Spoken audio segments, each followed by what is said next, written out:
좀 남기겠습니다. 한번 더 허락하시고요. 가능하시면 비디오 온 해주셔도 좋겠습니다. 여러분 마태복음 23장 오늘의 본문도 여러분 어떻게 보면 이 예수님의 가르침 아니 예수님의 어쩌면 성전 척결과 같은 동일한 메시지를 사람들에게 하는 것과 같은 것이죠. 이런 거죠. 예수님께서 예루살렘 성전에 들어와서 장사하는 일을 엎어버렸습니다. 그들의 상과 그리고 채찍을 휘두른다. 뭐 다양한 복음서의 증언으로 한다면 정말 큰 퍼포먼스가 일어났는데 여러분 예수님께서 분노하신 것입니다. 분하신 것입니다. 아니 하나님의 전을 장사의 그리고 도둑의 구렬로 만들어 버렸다라고 정말 화를 내신 것입니다. 그런데 이 유형의 보이는 성전을 깨끗하게 한 것뿐만 아니라 이제는 성전을 중심으로 그리고 그들이 지도자라고 얘기하는 그 당시에 바리새인들, 서기관들 그리고 사두개인들 이러한 지도자들 영적 지도자라고 해야 되는 당시에 종교 지도자들을 향해서 예수님께서 아주 매섭게 질책하고 있으면서 그들의 삶을 바꾸어 놓으려고 애를 쓰고 있습니다. 그래서 아주 격한 언어를 쓰시는 거죠. 여러분 화 있을 진저라고 하는 우리말의 이 의미 자체가 그저 어떤 큰일이 있을 거야 라고 얘기하는 우리의 말로는 좀 뭐랄까요? 어떤 느낌이 잘 전달되지 않죠. 근데 아주 강한 어조입니다. 그리고 상대방에게는 굉장히 충격적인 말인 거예요. 너에게 큰 저주가 있을 것이다. 심판이 있을 것이다. 라고 선고하는 그리고 재판의 언어이기 때문인 것이에요. 그런데 그 당사자였던 서기관들, 바리새인들이라고 기록되어 있는 이 당사자들이 예수님의 선고와 같은 이 말씀을 들었을 때 그들의 마음이 어떠했을지 우리가 한번 짐작을 한번 해보면 좋겠습니다. 그런데 이러한 강한 메시지를 여러 번 반복함에도 불구하고 여러분 사람들의 마음이 잘 변하지 않는다는 것입니다. 이 강팍함이 잘 꺾이지 않는다는 것이죠. 그래서 우리는 좀 희미하게라도 알고 있습니다. 사람이 잘 안 바뀐다고요. 변하는 것이 그렇게 힘들다는 것입니다. 아주 강한 질책을 들어도 여전히 내 마음은 변함없다. 이건 좋은 의미로 뭐 얘기하는 것 같지만 이런 거 아닙니다. 뭐라고 말해도 나는 끄떡없어. 라고 얘기하듯이 마치 이 당시에 바리새인과 서기관들이 예수님의 말씀을 허투루 듣고 있는 듯한 그런 느낌이 들고 있습니다. 왜냐? 오늘 23장 13절에 시작하는 화 있을진저 외식하는 서기관들과 바리새인들이요. 여러분 서기관들 바리새인들을 향해서 예수님께서 반복하는 그들의 평가 중에 하나가 외식한다는 것입니다. 겉과 속이 다르다는 것입니다. 겉은 거룩한 척 보이나 그러나 너희 속은 뭉들어져 있다는 것입니다. 그 사실을 증명하듯이 예수님께서는 다양한 비유를 통해서 그들을 질책하고 있습니다. 조금만 자세하게 본다면 13절에도 이렇게 얘기했습니다. 너희는 천국 문을 사람들 앞에서 닫고 너희도 들어가지 않을 뿐만 아니라 들어가야 하는 자도 못 들어가게 한다는 것입니다. 너희들의 신념, 너희들이 가지고 있는 생각들로 인해서 너희 한 사람만이면 족하겠으나 너희가 가르치는 입장에 있는 리더인데 너희들 때문에 다른 사람도 천국의 진리를 막고 있다는 것입니다. 여러분 굉장히 예수님의 말씀이 구체적으로 이제는 그들을 마치 어제 이어서 일침을 가하고 있습니다. 마치 너희들이 나중에 말씀드리겠지만 눈먼 인도자라는 겁니다. 너희가 맹인인데 너희가 잘못 가르치고 너희가 잘못 인도하기 때문에 너희를 따라오는 사람도 잘못 길을 걸어가고 있다. 여러분 지도자의 역할이 굉장히 중요합니다. 여러분 집안에서도 가장의 역할이 중요하고 항상 앞선 자들이 분명한 지침을 가지고 분명한 어떤 그 목표를 향해서 가야 하지 않으면 여러분 정말 사분오열될 수 있는 상황들에 놓이고 마는 거죠. 예수님께서는 계속적으로 이 화 있을진저라고 하는 당시에 아주 강한 어조로 질책하고 있습니다. 반복하고 있죠. 15절에도 화 있을진저, 외식하는 서기관들 바리새인들이요. 여러분 이 단어를 오늘 이 문장을 오늘 해당되는 본문 가운데 얼마나 많이 쓰는지 여러분들이 한번 카운트해 보십시오. 이들을 향해서 계속 얘기하고 있습니다. 교인 한 사람을 얻기 위해서 얼마나 어려운 일인데 너희들로 인해서 오히려 지옥 자식이 되게 하는 이런 일들이 일어나고 있는데 어떻게 하면 좋겠느냐라는 것입니다. 여러분 이단 사이비들 한 사람으로 말미암아 요즘 우리 교단에서 지금 어떤 문서를 보냈는데 공문을 보냈는데 신천지에 대한 활약, 신천지에 대한 교인들에게 있어서 어떤 서약을 받았으면 좋겠다. 뭐 이런 공문이 왔습니다. 뭐냐면 오랜 기간 교회에 침투해서 교회의 산을 교회를 이렇게 흐트러뜨리거나 아니면 교인들의 마음을 옮겨 놓는다라고 하는 산 옮기기 전략, 뭐 파수꾼 전략 이런 전략들이 지금 신천지라고 하는 이단 사이비 활동가들이 교회 곳곳에 들어가 있다라고 하는 그런 막 이렇게 분석들을 하고 있는 것이죠. 여러분 저는 우리 교회를 향해서 믿습니다. 그리고 그럼에도 불구하고 우리가 우리의 마음을 강하게 하고 정말 옳은 길로 가고 밝은 길로 가고 그리고 예수님의 말씀, 주의 말씀은 내 발의 등이요 빛이니이다. 말씀으로 분별하고 조명하고 밝혀낼 수 있는 그 믿음이 말씀 안에 붙들린 바 되어 있어야만 되기 때문에 날마다 말씀과 함께 생활하는 것입니다. 절대 다른 어떤 사설기관이나 밖에 어떤 말씀을 쫓아가고 야, 이 말씀이 진짜 말씀이다라고 하는 그런 교육, 공부를 밖에서 한다면 이거 굉장히 위험한 거거든요. 자, 다시 한번 오늘 본문으로 좀 돌아갑시다. 예수님께서는 또 첫 번째, 두 번째, 세 번째, 화 있을진저, 16절의 세 번째, 또 반복하고 있습니다. 화 있을진저, 눈먼 인도자여, 누구를 가리키냐? 사두개인, 바리새인들, 서기관들이죠. 너희들이 맹인과 같다. 너희들이 잘못 걸어가는 길을 다른 사람도 너희로 인해서 그렇게 걸어가게 하는 아주 위험한 일이 너희들로 이루어지고 있다. 그러면서 본질을 얘기하고 있습니다. 이런 거죠. 17절 보면 이런 말씀이 있습니다. 어리석은 메인들이 어느 것이 크냐? 그 금이냐? 그 금을 거룩하게 하는 성전이냐? 여러분 예루살렘 성전 지금도 제2 헤롯 성전이라고 하는 남아있는 성전에 보면 금을 굉장히 많이 활용을 하거든요. 그렇지만 성전이 성전 그 자체로 평가받아 있지 성전에 발림받아 있던 저 기둥에도 아니면 저 지성소에도 있는 금이 이 성전을 대신할 수 없거든요. 이렇게 말하는 것은 예수님의 말씀은 이겁니다. 본질이 아닌 다른 것에 치우치지 말라는 것이에요. 우리 신앙도 마찬가지입니다. 이 성전 안에, 이 교회 안에 하나님이 계십니다. 예수님이 계십니다. 그러면 교회는 예수님께서 중심이 되는 거예요. 예수님이 주인이 되시는 것이지 교회 건물이나 성전이 중요한 것이 아닙니다. 그런데 당시의 종교 지도자들은 본질이 아닌, 그래, 예물을 드리는 금, 또 나중에도 얘기했지만 그 예물 자체에 의미를 두려고 하는 것이죠. 여러분, 그렇지 않습니다.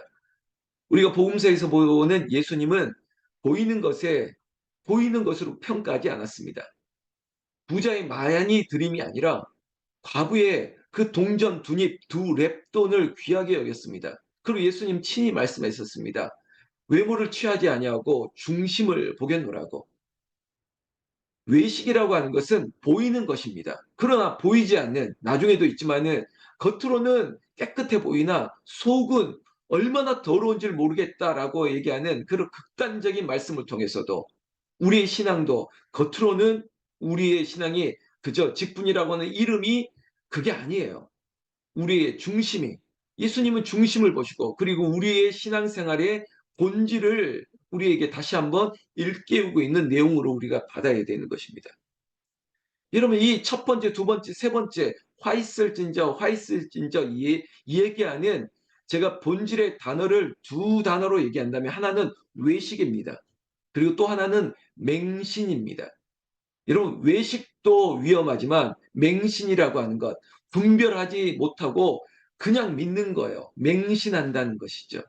여러분 두세 사람의 다수결의 얘기가 이것이 사실이겠다라고 믿는 것도 어리석은 것입니다.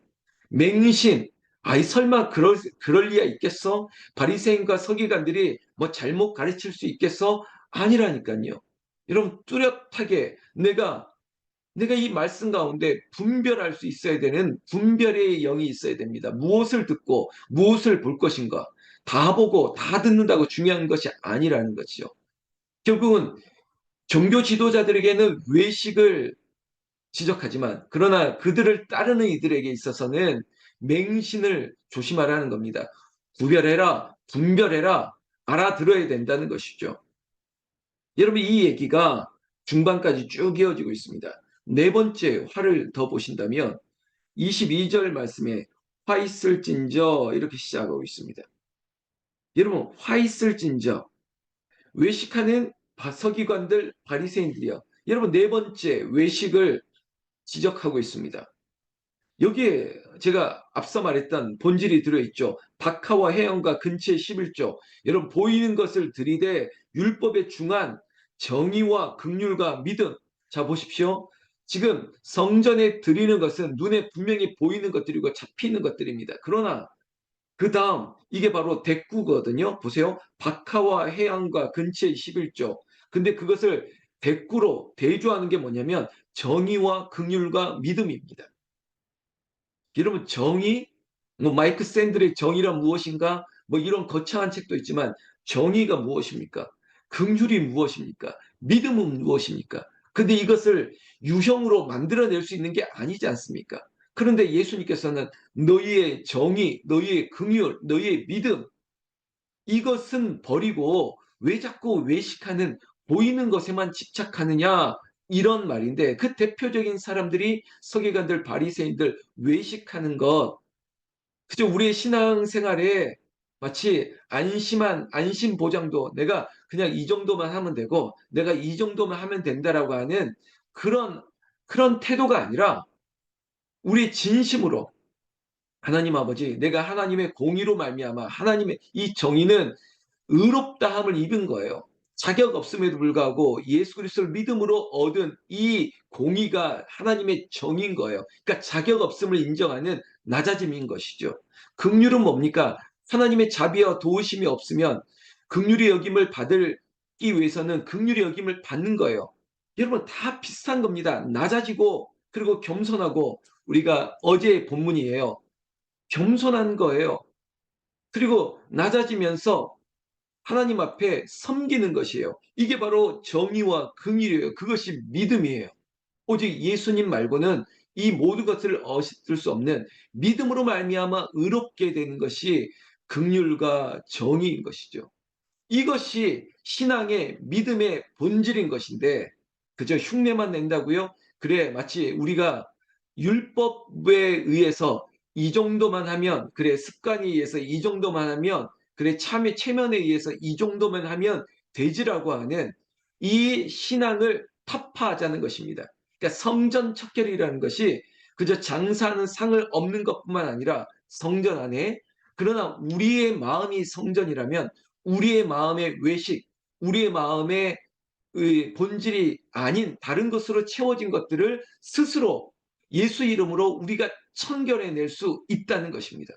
그래서 외식도 그리고 맹신도 이 모든 것들을 분별할 수 있는 믿음, 정의, 긍휼, 우리의 중심이 하나님 앞에 가 있기를 힘쓰는 것이죠. 그런데 당시 지도자를 향해서 너희는 정의와 긍휼과 믿음을 버렸도다. 이렇게 예수님께서 질책하고 있다는 것입니다. 그러니까 버려야 될 것은 버리지 못하고 엉뚱한 것만 가지고 너희들이 있다. 그게 바로 맹인된 인도자여.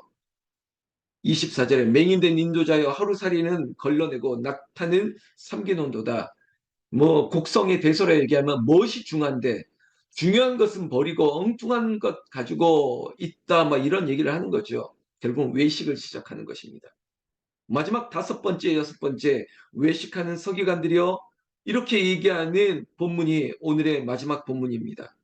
자, 마치 이것의 결론을 내는 것처럼 너희들은 잔과 대접의 겉은 깨끗하되 그 안에는 탐욕과 방탕으로 가득하는도다. 이렇게 얘기하고 있습니다. 여러분, 겉과 속이 다르는 것입니다.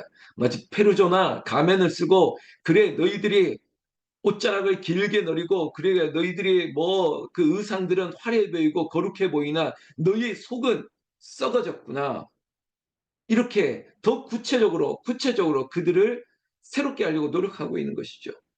자, 마지막 27절에 화 있을진저 외식하는 서기관들이여. 여러분, 더 강한 어조로 회칠한 무덤과 같다는 것입니다. 여러분, 우리의 뭐 문화로 보더라도 야, 때가 잘 발려 있고 잔디가 잘 관련되어 있는 어떠한 겉의 모습이라도 그 속은 어떤 것입니까? 지금 바리새인과 서기관들을 향해서 너희는 회칠한 무덤 같아. 겉으로는 아름답게 보이나 그 안에는 죽은 사람의 뼈로 더러운 것으로 가득하도다. 야, 예수님 강하시죠? 근데 이 말을 들은 종교 지도자들, 서기관, 바리새인들 어떻게 생각했습니까? 뼈를 이를 갈겠죠. 이거 가만히 놔두나 보자. 복수심에 불탈 것이고 결국은 예수님을 어떻게 죽일까 모의하게 되는 성전 모독을 그리고 신성 모독을 다양한 죄를 지어서 이 예수님을 죽이려고 하는 마음이 들었을 것이라는 거죠. 그러나 희망은 있습니다. 여러분 이 중에 항상 서기관들이여 바리새인들이 했던 이 복수의 많은 사람 중에 저는 믿습니다. 돌이킨 사람도 있을 것이라는 거죠. 여러분 그 한 사람이 중요한 것이에요. 여러분 10명의 저기 문둥병자들이 나왔는데 한 사람만 찾아와도 그 한 사람이 중요한 것이지 우리의 믿음도 그래요. 다수의 9명이 돌아갔다고 아유 9명이 다 돌아갔네 남들도 다 그러네 여러분 그런 말씀 하지 마세요. 한 사람의 변화를 보는 거예요. 다 감사를 잃어버려도 감사로 찾아온 한 사람 그리고 이 서기관 바리새인들 이렇게 화 있을진저 6번이나 그들에게 뼈를 일침을 가하는 예수님의 가르침에 여러분 우리는 모르겠지만 돌아온 사람이 있지 않았을까요? 깨닫는 사람이 있지 않았을까요? 우리는 그것을 보는 것입니다.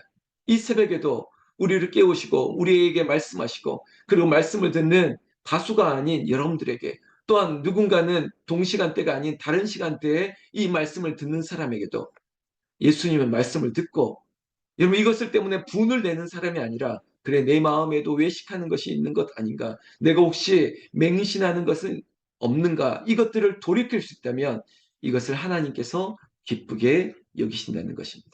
주의 말씀 내 발의 등이요 빛이니이다. 눈먼 인도자들 다른 가르침이 아니라 예수님의 가르침을 쫓아가는 여러분 살아있는 여러분들 되시기를 정말 본질에 집중하시는 여러분들 되시기를 나는 예수님의 이름으로 축원합니다. 축원합니다. 기도하겠습니다.